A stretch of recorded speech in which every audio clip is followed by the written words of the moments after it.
Welcome to Coin Toss. This week we actually talk baseball, NFL Free Agency Stay or Go Part 2, and weird things happen to college basketball. It's a hut, and I'm not a quarterback.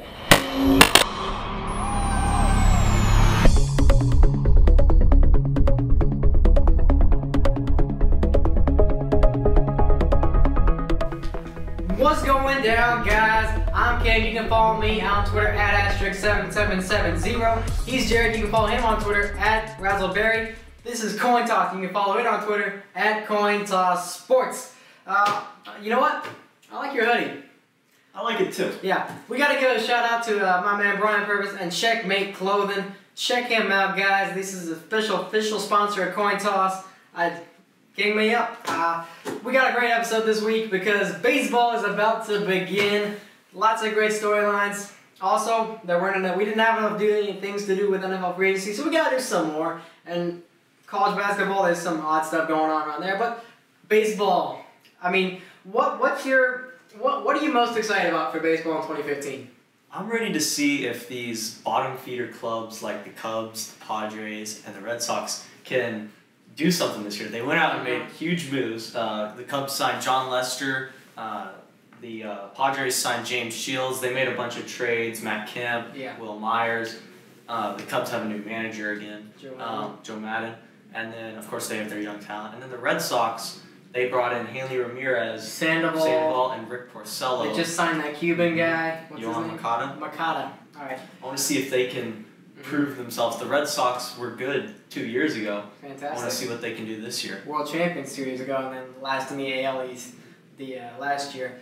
Yeah, exactly. And my pick, if you haven't watched our second episode, that's our 2015 predictions. You should go watch that. My pick was the Chicago Cubs. And of all these three teams, I actually like the Cubs as a team that can kind of rise up. I think they have the perfect mix of that veteran talent and the young guys, the young prodigies coming up, like Javier Baez, Anthony Rizzo, Starlin Castro, but of course you add John Lester and John Madden, one of the best coaches in all of baseball. I think that's a recipe for success.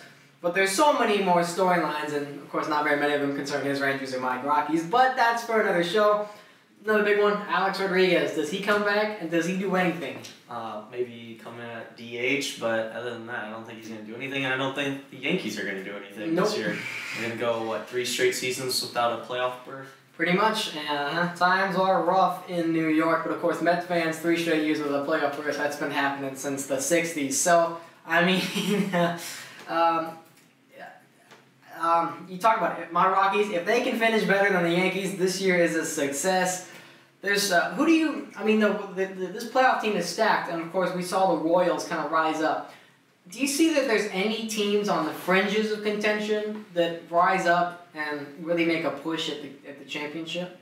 I think the Blue Jays could. I think their hitting's there. I don't know about their pitching. They don't have much in terms of pitching. I think the Rangers, if they're healthy, with Prince Fielder, with Yu Darvish, Derek Holland, Martin Perez, he was good last year. If they all come back together, Shin-Soo Choo, I think they could push maybe for a wild card spot. But otherwise, I think it's pretty set. Nationals, Dodgers. I would agree with you on all that but one. I think there's a team that really might be able to take the next step, and that is the Chicago White Sox. They brought in some veteran talent. Of course, they have Jose Abreu, the AL Rookie of the Year. You talk about bringing in a guy like Jeff Samardzija. I think that's a team that you might want to watch because they could do some damage this year in the postseason. And, you know, there's also a storyline surrounding my Colorado Rockies. Does Tulowitzki get traded? Does Carlos Gonzalez get traded? Who's the next shortstop for the New York Yankees? There's a lot of great baseball storylines, and I'm sure you are excited as I am to get this baseball season underway. We're going to go to NFL free agency. The combine just happened. We saw some ridiculous things. Of course, who was that guy's name that jumped like 12 feet in the broad jump? Out of Georgia, wide receiver Chris Conley, I think. Was he the guy? No, I think it was a D-back. Defensive back? Something like that, jumped like 12 feet of the combine. Yeah, just... I noticed Adidas giving out $100,000 to the 3 fastest 40-yard dash guys. That was pretty cool. Well, there's a catch. It's Adidas, and they're giving out to the 3 fastest 40-yard guys that signed with Adidas. So the fastest guy didn't get a chance, so he doesn't get $100,000. I think he ran like a 4:29. 4:29, I which is pretty ridiculous. But that's not necessarily the subject of this video. Jameis Winston to Peyton Manning. I would say he's more like Roethlisberger. I don't think anybody's ever going to be able to match the football intelligence of Peyton Manning. But Winston, clear #1 overall. The Titans, they're either going to draft Leonard Williams or maybe Mariota. So basically, it's the Jaguars on the clock right now. But the other thing teams like to use, free agency. We did it last week, and well, we didn't have enough players in that, so we're going to do it again. This is NFL free agency. Stay or go part 2. We start with perhaps the biggest name in free agency, Ndamukong Suh. Where does he go in free agency? Do you think he stays? I think he stays. I think the Lions finagle their way to keep him. I don't see him going anywhere else. I think, want him to go to the Giants? Yeah, I have him leaving Detroit. I think there's just too much cap numbers in Detroit, and the only way I would see it is if Megatron restructures his contract, but I don't see that happening. Coming into age 31 season, making $24 million off the cap. That's quite a number. Quite a number, yes. I don't think he restructures though, so I think Suh leaves. And there's 2 teams I would consider top destinations for Suh. #1 is the New York Giants. They're a great fit for Suh because it's of course New York. They've got a reasonable quarterback. They've got a stud in Odell Beckham Jr. They have plenty of money to give to him, and it's New York.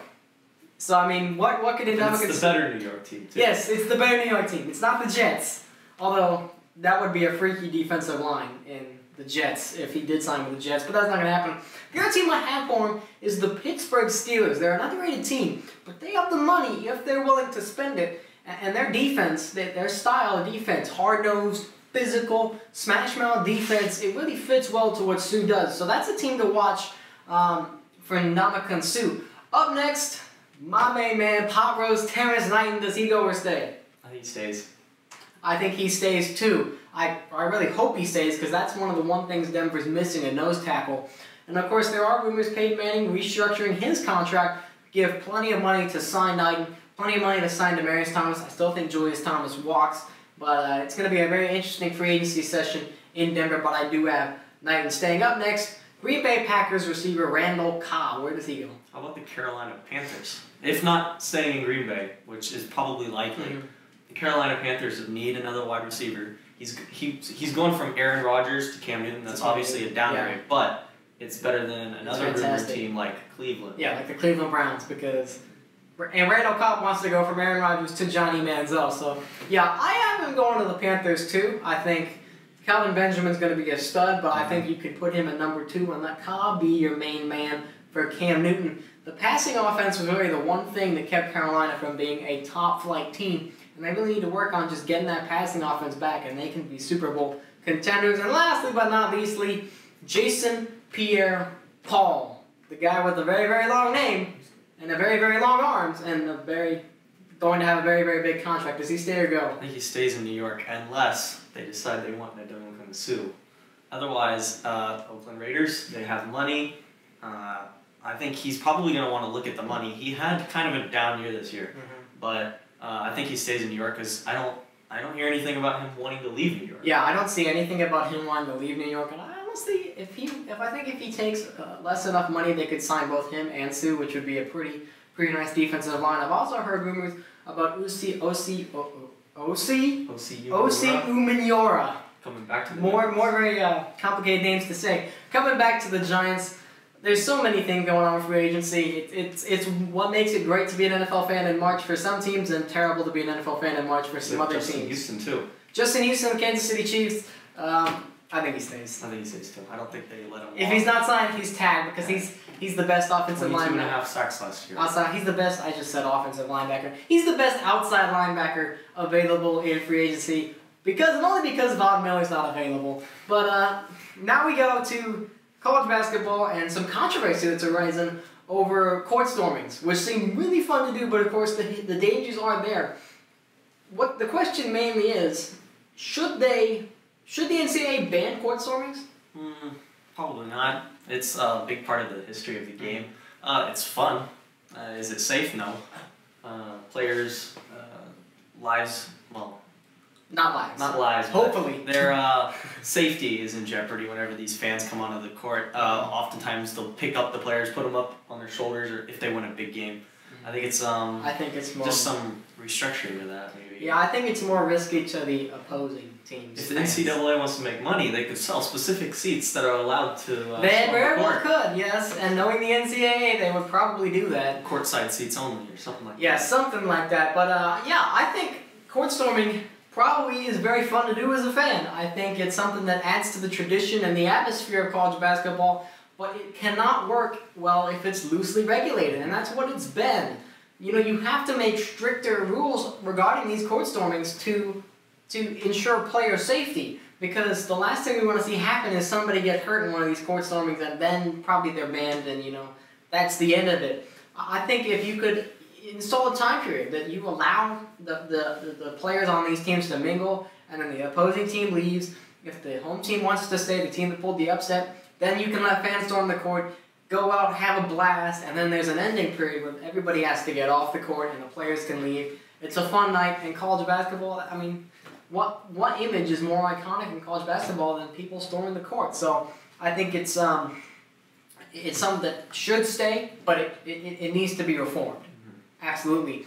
The other thing we'll talk about with the NCAA, this isn't necessarily college basketball, but how about that Baylor running back that is reportedly ineligible because he accepted a place to live from his friend?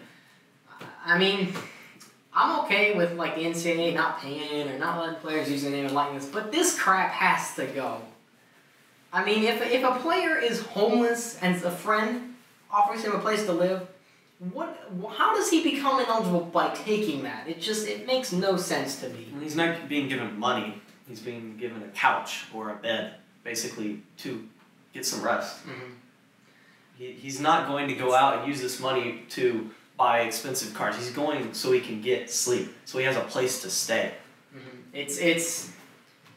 It's really dumb. Yeah. I hate that we have to argue about this point. And, you know, that's, you know, court stormings, yeah, you could put more regulations on that. Maybe we'll get to paying players later, stuff like that. This is the stuff that has to fix. And if it doesn't get fixed, the NCAA might actually be in jeopardy of some major catastrophe happening and the NCAA kind of fades away. So, tough times for the NCAA, but I think this is an easy fix because these are dumb rules that were instituted in the first place, like the Des Bryant Ketchel, the Megatron rule. But, you know, maybe something like this has to happen for a change to happen. So, shout out to Derrick Rose. Shout out to Derrick Rose. Rough day in the city of Chicago. Things are going bad for you in your city. You're not Chicago fans, so yeah. Speedy recovery to him. Speedy recovery to him. It sucks that it has to happen to him. And of course, Patrick Kane. And now we go to our fail of the week. This isn't necessarily a play, but a hiring that perfectly illustrates why the Jacksonville Jaguars are and have been so terrible. Signing ex-New York Jets GM John Idzik, who pretty much wrecked the Jets on his own. Good at drafting defensive players. Yes, but could not draft a quarterback or anybody to put around the quarterback. Geno Smith. Now the Jags are going to probably be terrible for a couple As more a draft consultant. He was hired as a draft consultant. No less. Tell him to just pay attention to the defenders, really. Yeah. Yeah. He's the one guy that like scouts the 7th round and sees, is there a guy that has some kind of potential?